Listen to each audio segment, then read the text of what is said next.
Hello दोस्तों, नमस्कार। स्वागत करता हूं आप लोगों को हमारे YouTube चैनल सुनील ज्ञानम क्लासेस पर। दोस्तों, आज से हम एक नया सेशन चालू करने जा रहे हैं। वो है मूल संकल्पना या मूल सिद्धांत, मूल कॉन्सेप्ट।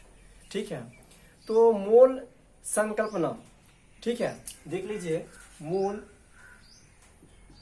कॉन्सेप्ट, तो यहाँ आ गया मूल। तो सबसे पहले आपको जानना होगा कि मूल क्या है। यदि आप केमिस्ट्री में बहुत ही अच्छा करना चाहते हैं तो आपको जो है मूल का ज्ञान होना अति आवश्यक है। ठीक है, ये जो है पॉलिटेक्निक हो गया, ठीक है, बिहार पुलिस हो गया, तथा अन्य कॉम्पिटिटिव एग्जाम में इसे जो है रिलेटेड एक जो है न्यूमेरिकल पूछता है। सबसे हार्ड इसी से पूछता है। ठीक है, लेकिन आज के बाद जो है आपको इसमें थोड़ा सा भी दिक्कत नहीं होगा।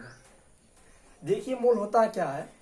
यदि मैं आपसे पूछूं या आप हमसे पूछेगा तो हम एक साधारण भाषा में बोलेंगे कि मोल पदार्थ की मात्रा की 7वीं इकाई है, जिसे हम मोल कहते हैं। ठीक, ऐसे आप बोलिएगा या मैं बोलूंगा। तो सबसे पहले हम मोल के बारे में जो है उदाहरण के तौर पर हम जानते हैं कि मोल क्या होता है। मोल जो है यह एक निश्चित संख्या को दर्शाती है। ठीक है, जैसे देखिए, आप जानते होंगे कि एक सैकड़ा इसमें जो है 100 वस्तु होगा एक।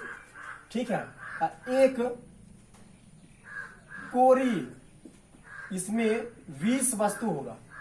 ठीक है, एक दर्जन इसमें 12 वस्तु होगा। ठीक है, ये बात आप जानते हैं। इसी से संबंधित एक और यूनिट आता है, वो है मोल। क्या है? मोल। एक मोल बराबर होता है 6.022 गुना 10 पर पावर 23, इतना होता है।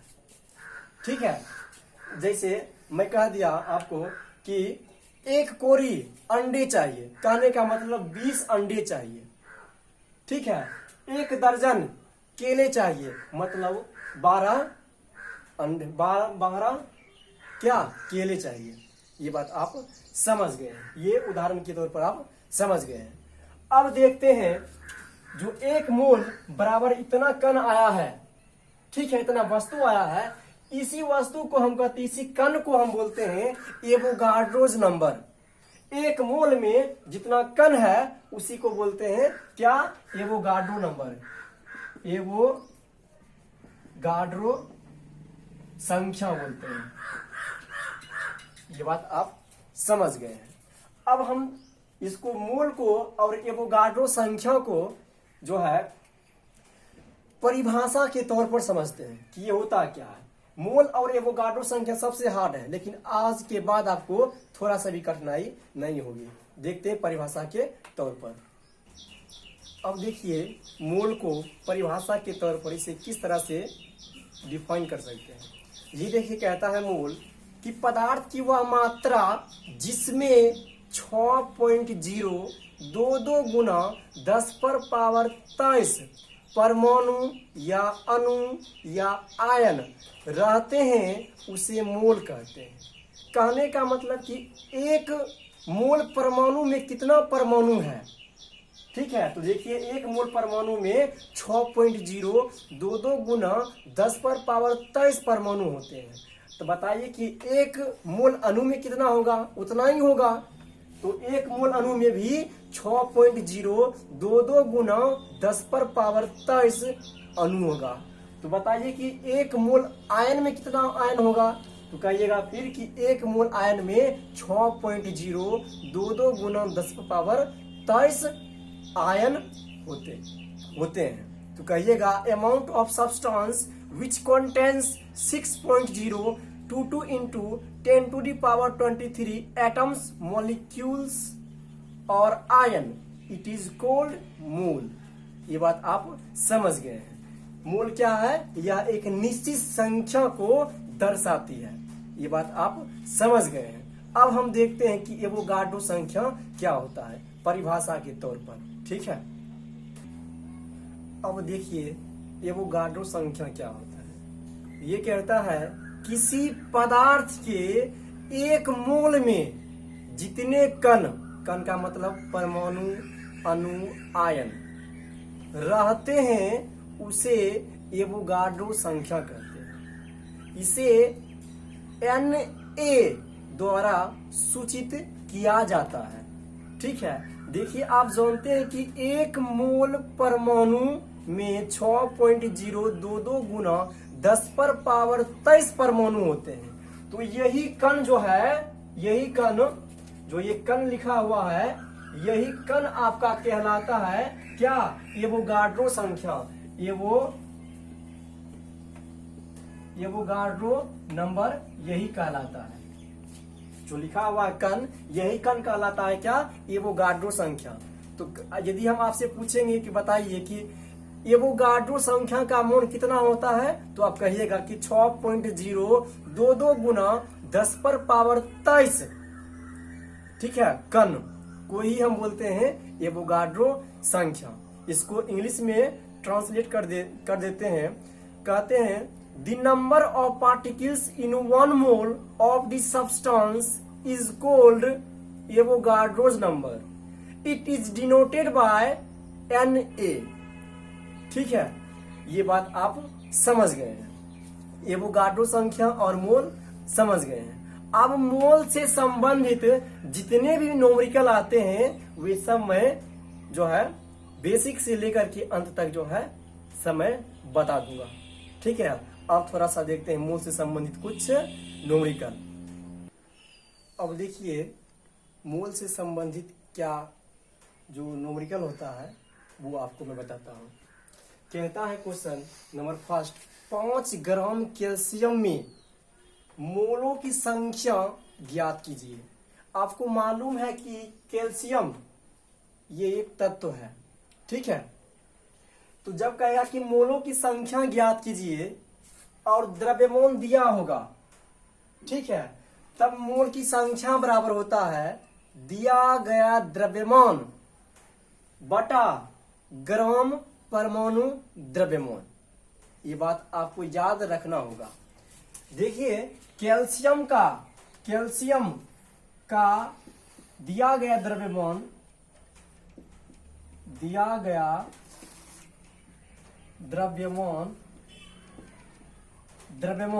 कितना है? 5 ग्राम है। 5 ग्राम है। और आपको मालूम है कि कैल्शियम का द्रव्यमान कितना होता है? 40 होता है। ये बात आपको मालूम होना चाहिए। तो यहां कहता है ग्राम परमाणु द्रव्यमान क्या है, ये समझिए।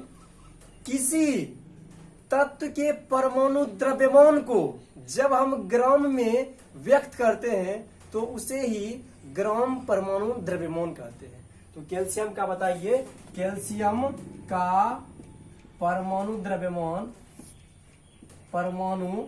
द्रव्यमान कितना होता है? 40। तो यहां लगा दीजिए ग्राम, यही हो गया 40 ग्राम कैल्शियम का परमाणु द्रव्यमान। अब देखिए कहता है कि मोलों की संख्या बराबर क्या होगा। तो क्या लिखा हुआ? दिया गया द्रव्यमान, तो दिया गया द्रव्यमान कितना है? 5 ग्राम। तो 5 ग्राम बटा ग्राम परमाणु द्रव्यमान कितना है? 40, यही ना? 40 कर दिए, 40 ग्राम। अब देखिए ग्राम कट गया। ठीक है, इसको फिर काट दीजिए 1/8। ठीक है, तो इसको जब आप काटिएगा तो आ जाएगा आपको 0.125। ठीक है, जब 1 में 8 से जब आप डिवाइड कीजिएगा तो 0.125 आ गया, मोल आ गया। ये बात याद रखिए। जब तत्व हो या यौगिक हो उसका द्रव्यमान दिया होगा तब कहेगा कि मोल की संख्या बताइए। तब आपको याद रखना है कि मोल की संख्या बराबर होता है दिया गया द्रव्यमान बटा ग्राम परमाणु द्रव्यमान। तत्व का ग्राम परमाणु द्रव्यमान निकलता है। ठीक है, और यौगिक का ग्राम अणु द्रव्यमान निकलता है। ये बात आपको याद रखना होगा। अब देखते हैं दूसरा क्वेश्चन। अब देखिए दूसरा क्वेश्चन कहता है कि 52 ग्राम हीलियम में मोलों की संख्या क्या होगा। तो देखिए हीलियम जो है, हीलियम का दिया गया द्रव्यमान कितना है, 52 ग्राम है। ठीक है, 52 ग्राम है। अब बताइए कि हीलियम का परमाणु द्रव्यमान ग्राम में क्या होगा, तो 4 होता है। ये बात याद रखिए, हीलियम का परमाणु द्रव्यमान 4 होता है। तो हीलियम का परमाणु द्रव्यमान, ठीक है, कितना होता है, 4 होता है, 4 ग्राम, या लिख लीजिए ग्राम में 4 ग्राम होता है। अब कहता है कि मोल की संख्या बताइए, तो क्या लिखा हुआ, दिया गया द्रव्यमान, तो देख कितना है द्रव्यमान, 52 है दिया गया ग्राम। अब बटा ग्राम परमाणु द्रव्यमान, अब देखिए हीलियम का ग्राम परमाणु द्रव्यमान है 4 है। ठीक है, 4 ग्राम, ग्राम ग्राम कट गया, तो बताइए काटिएगा तो आ जाएगा 13 मोल चला आएगा। ये बात आप समझ गए हैं। अब देखते हैं तीसरा क्वेश्चन। देखिए ये क्वेश्चन कहता है कि 12 ग्राम ऑक्सीजन में मोलों की संख्या ज्ञात करें। अब देखिए ऑक्सीजन का दिया गया है द्रव्यमान कितना है, ऑक्सीजन का दिया गया द्रव्यमान है 12 ग्राम। ठीक है, अब बताइए कि ऑक्सीजन का ग्राम परमाणु द्रव्यमान क्या होगा, ग्राम परमाणु द्रव्यमान क्या होगा, आप जानते हैं 16 ग्राम हो जाएगा। ठीक है, तो अब देखिए कहता है कि मोलों की संख्या क्या होगा। तो मोल की संख्या बराबर क्या होता है, दिया गया द्रव्यमान कितना है, 12 दिया गया है द्रव्यमान, 12 अब बटा ग्राम परमाणु द्रव्यमान, देखिए दिया गया है 16 ग्राम। ठीक है, इसको आप काट दीजिए, 4 तिया 12, 4 चौक 16, इतना आपका क्या आ गया, इतना मोल आ गया। ठीक है, अब भाग भी इसको दे सकते हैं, पॉइंट में भी ला सकते हैं। ठीक है, इतना मोल आ गया है। अब देखते हैं अगला क्वेश्चन। अब देखिए कहता है अगला क्वेश्चन, 20 ग्राम जल में ग्राम अणु की संख्या ज्ञात कीजिए। तो आपको मालूम होना चाहिए कि जल H2O इसका फॉर्मूला होता है, यह एक कंपाउंड है, यौगिक है। तो हम बताए थे कि यौगिक का जो है ग्राम अणु द्रव्यमान निकलता है। ठीक है, नोट में आप एक बात याद रखिएगा कि ग्राम अणु द्रव्यमान ग्राम अणु की संख्या बोले या ग्राम परमाणु की संख्या बोले, क्या बोले, ग्राम अणु की संख्या बोले या ग्राम परमाणु की संख्या बोले, इसका मतलब होता है मोलों की संख्या। ये बात आपको याद रखना होगा।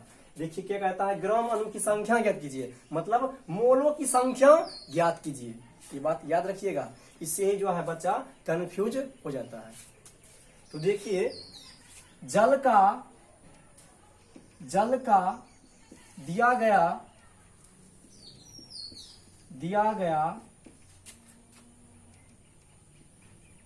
अनुद्रव्यमान कितना है,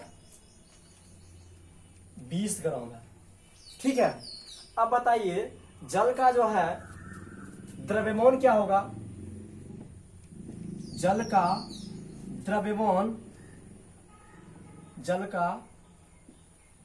अणु द्रव्यमान क्या होगा। तो जल का फॉर्मूला होता है H2O। अणु द्रव्यमान निकालने के लिए हम सिखा दिए थे पिछले वीडियो में। यदि आपको नहीं आता है तो आप जाकर के हमारे प्लेलिस्ट में जाकर के देख लीजिएगा। तो देखिए इसका अणु द्रव्यमान होता है कितना, तो देखिए हाइड्रोजन में 2 परमाणु है, तो 2 अगुना हाइड्रोजन का परमाणु द्रव्यमान 1, फिर प्लस ऑक्सीजन में 1 परमाणु, तो 1 अगुना ऑक्सीजन का परमाणु द्रव्यमान होता है 16, तो 2 गुना 1 2 प्लस 16 बराबर 18 ग्राम हो गया। ये बात आप समझ गए। तो क्या कहता है, अब ग्राम अणु की संख्या मतलब मोल की संख्या क्या होगा। तो दिया गया द्रव्यमान क्या है, दिया गया द्रव्यमान 20 है। ठीक, तो 20 दिया गया द्रव्यमान है। अब फिर कहता है ग्राम अनुद्रव्यमान, जल का ग्राम अनुद्रव्यमान कितना है, देख लीजिए 18 ग्राम निकल गया। ठीक है, 18 ग्राम आ गया, ग्राम ग्राम कट गया। इसको जब आप डिवाइड कीजिएगा तो आ जाएगा 1.11 आ जाएगा, मूल चलाएगा। ठीक है, अब देखते हैं फिर अगले क्वेश्चन हम देखते हैं। अब देखिए कहता है क्वेश्चन अगला कि 50 ग्राम एल्युमिनियम में कितने ग्राम परमाणु होंगे, मतलब कितने ग्राम मूल होंगे, मूलों की संख्या पूछता है। तो देखिए एल्युमिनियम यह एक तत्व है, तो बताइए एल्युमिनियम का दिया गया द्रव्यमान कितना है, 50 ग्राम है, 50 ग्राम है। और आपको मालूम होना चाहिए कि एल्युमिनियम का परमाणु द्रव्यमान होता है 27 होता है, ये बात आप जानते हैं, 27 ग्राम। ठीक है, अब कहता है कि ग्राम परमाणु मतलब मोल, बताइए कि मोल की संख्या बराबर क्या होता है, यह अब आ जाएगा क्या, परमाणु द्रव्यमान, परमाणु द्रव्यमान। दिया गया द्रव्यमान कितना है 50, 50 बटा ग्राम परमाणु द्रव्यमान, बताइए ग्राम परमाणु द्रव्यमान यही ना 27 है। ठीक है, ग्राम और फिर ग्राम, ग्राम ग्राम कट गया, तो इसको आप जब सॉल्व कीजिएगा तब आ जाएगा कितना, 27 सॉल्व कीजिएगा तो 1.8 और 5 चला आएगा। ठीक है, एक और मैं आपको एग्जांपल देता हूं। अब देखिए अगला है अंतिम क्वेश्चन में आपको बताने जा रहा हूं। ये कहता है कि 5.75 ग्राम सोडियम में मूलों की संख्या ज्ञात करें। तो सोडियम यह एक एलिमेंट है, तत्व है। ठीक है, तो तत्व सोडियम का दिया गया द्रव्यमान